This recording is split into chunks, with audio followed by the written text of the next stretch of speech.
All right, so today we are diving into some pretty choppy waters. Yeah. Hurricane season meets election year, and you Okay. sent this over from Blaze Media. I did. And it looks like Hurricane Milton might be the least of Florida's worries right now. Right. VP Harris and President Biden navigating a political hurricane of their own.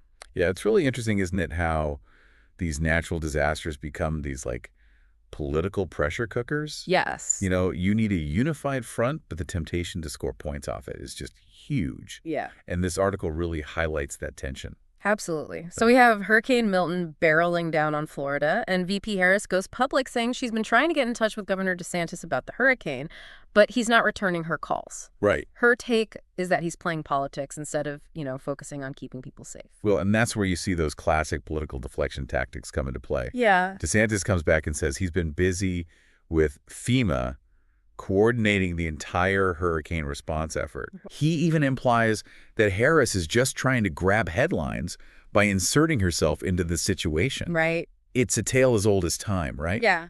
Use the crisis to paint yourself as the decisive leader. Okay, but then President Biden steps into the ring, Right.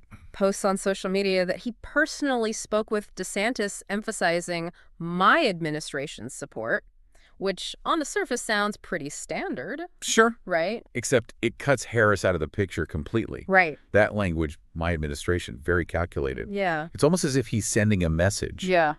about who's really calling the shots. And this isn't just some random tweet. This is against the backdrop of, whispers about tension between the Biden and Harris camps, especially as we're heading into an election year. Right. Have we stumbled onto a real power struggle here? Yeah, it really kind of adds fuel to that fire, doesn't it? Or Like with those rumors already swirling around, Right. you have to wonder, is this a deliberate power play from Biden? Sidelining Harris to kind of solidify his own image as the leader? Or is this just like a major oversight? Yeah, is this a strategy or is he oblivious? Yeah. It's like he's trying to walk this tightrope. Right. On the one hand, Biden has said publicly that he's backing Harris in the election. Mm-hmm.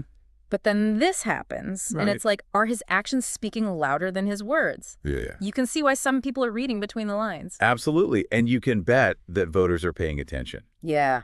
This isn't just about a hurricane anymore, right? This is about how a president treats his VP, Right. especially one that he claims to support. Exactly. Whether it's intentional or not, Biden's actions, or in this case his words, are shaping a very specific narrative. And that narrative of a potentially fractured administration, Right. is that the last thing you want when people are literally facing a hurricane? Right. It makes you question the stability of the whole thing. Totally. Like, are they going to be there for us, or are they too busy with these political games?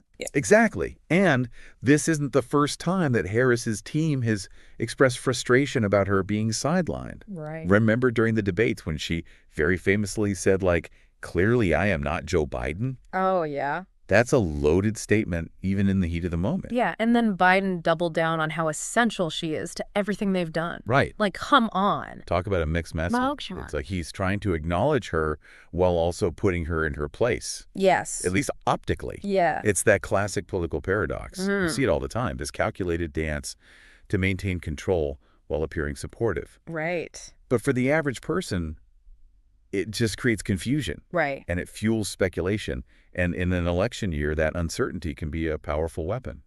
So how do you read this whole thing?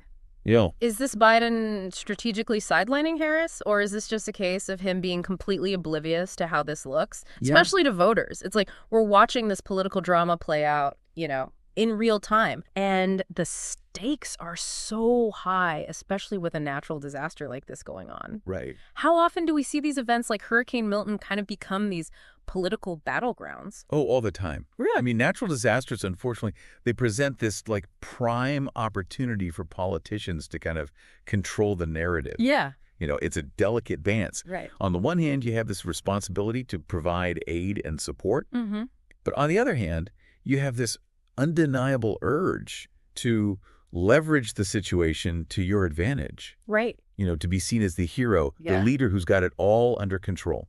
Which is what we're seeing with DeSantis. Exactly. Right. Yeah. He's turned this hurricane response into this platform to not just address the crisis, but also to, take a jab at his opponents. Precisely. And whether you agree with his politics or not, Right. you have to admire the shrewdness of it. Right. I mean, he's using the situation to reinforce his image as this strong and decisive leader, especially in contrast to, what some might perceive as a divided White House. And that's where it gets really interesting to me because it really highlights the power of perception in politics. Oh, yeah. Like, it doesn't necessarily matter what the reality of the situation is as much as how it's perceived. And right now, intentional or not, the perception is that there's this rift in the administration. Right. At a time when they need to seem united. Exactly. It's a classic example of how these seemingly small events, like a missed phone call or a carefully worded social media post, they snowball into something much bigger. They become these tiny cracks in the facade that reveal this potential power struggle. So what's the takeaway here? As we kind of zoom out from Hurricane Milton and this whole Biden-Harris thing, what have we learned about politics and perception and, even natural disasters? I think the biggest takeaway is never underestimate the power of perception. We're constantly bombarded with information, especially during these times of crisis. And it's really easy to get caught up in the headlines and the narratives. But you have to look beyond the surface.